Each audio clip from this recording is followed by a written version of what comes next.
ভারতের সামরিক বাহিনীতে গুপ্তচর চক্র নিয়োগ দিয়েছে পাকিস্তান। দীর্ঘদিন ধরেই তারা বিভিন্ন গোপন তথ্য ও রণকৌশল প্রতিবেশী দেশটিতে পাচার করে আসছে। সম্প্রতি এমন একটি চক্রকে শনাক্ত করেছে ভারতের বিমান বাহিনী। সেই থেকে গোপনে চলছে স্পর্শকাতর তদন্ত কার্যক্রম।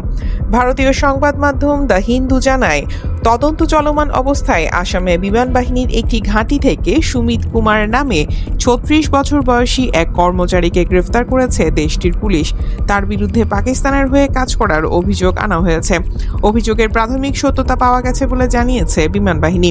দ্য হিন্দু জানায়, ইতোমধ্যে অনেক গুরুত্বপূর্ণ গোপন ও স্পর্শকাতর তথ্য ইসলামাবাদে পাচার করার কথাও স্বীকার করেছেন সুমিত। প্রাথমিক জিজ্ঞাসাবাদ শেষে এসব তথ্য জানিয়েছেন ভারতের গোয়েন্দা বিভাগের অতিরিক্ত পুলিশ মহাপরিচালক প্রফুল্ল কুমার। রাজস্থান গোয়েন্দা সংস্থা ২২ মার্চে জানায়, আসামের একটি ভারতীয় বিমান বাহিনী স্টেশনে কর্মরত একজন বেসামরিক কর্মচারীকে পাকিস্তানি হ্যান্ডলারদের কাছে সংবেদনশীল তথ্য পাচারের অভিযোগে গ্রেফতার করা হয়েছে।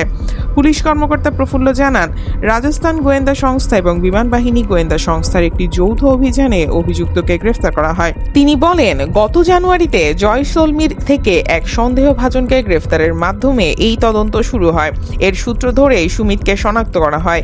উত্তরপ্রদেশের এই বাসিন্দা ডিব্রুগড়ের চাবুয়া বিমান বাহিনী স্টেশনে মাল্টিটাস্কিং স্টাফ হিসেবে কর্মরত ছিলেন। পুলিশ কর্মকর্তারা জানান, জিজ্ঞাসাবাদের সময় অভিযুক্ত সুমিত স্বীকার করেছেন যে তিনি ২০২৩ সাল থেকে পাকিস্তানি গোয়েন্দা সংস্থার এজেন্টদের সঙ্গে যোগাযোগ রাখছিলেন এবং টাকার বিনিময়ে গোপন তথ্য সরবরাহ করছিলেন। পুলিশ কর্মকর্তারা জানান, সন্দেহ করা হচ্ছে যে সুমিত সোশ্যাল মিডিয়া প্ল্যাটফর্ম ব্যবহার করে ভারতের যুদ্ধ বিমান ও ক্ষেপণাস্ত্র ব্যবস্থার অবস্থান এবং বিমান বাহিনী সদস্যদের বিভিন্ন তথ্য, রণকৌশল সহ বিমান বাহিনীর বিভিন্ন সংবেদনশীল বিবরণ সংগ্রহ ও পাচার করেছেন। প্রফুল্ল বলেন, সুমিতকে জিজ্ঞাসাবাদ করা হচ্ছে। সে আরও কি তথ্য পাচার করেছে তা জানতে কিছুটা সময় লাগবে। পুলিশ জানিয়েছে, তাকে জিজ্ঞাসাবাদের জন্য জয়পুরের একটি কেন্দ্রীয় জিজ্ঞাসাবাদ কেন্দ্রে আনা হয়েছে। সেখানে একাধিক সংস্থা যৌথভাবে জিজ্ঞাসাবাদ করছে।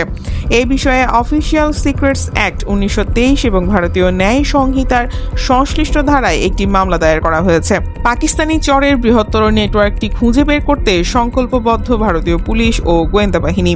ভারতের সামরিক বাহিনীতে পাকিস্তানের অনেক গুপ্তচর আছে বলে ধারণা করা হয়। নানা সময় এদের অনেককেই গ্রেফতার করেছে দিল্লি। অন্যদিকে পাকিস্তানও বিভিন্ন সময় ভারতের গুপ্তচর আটকের কথা জানিয়ে আসছে।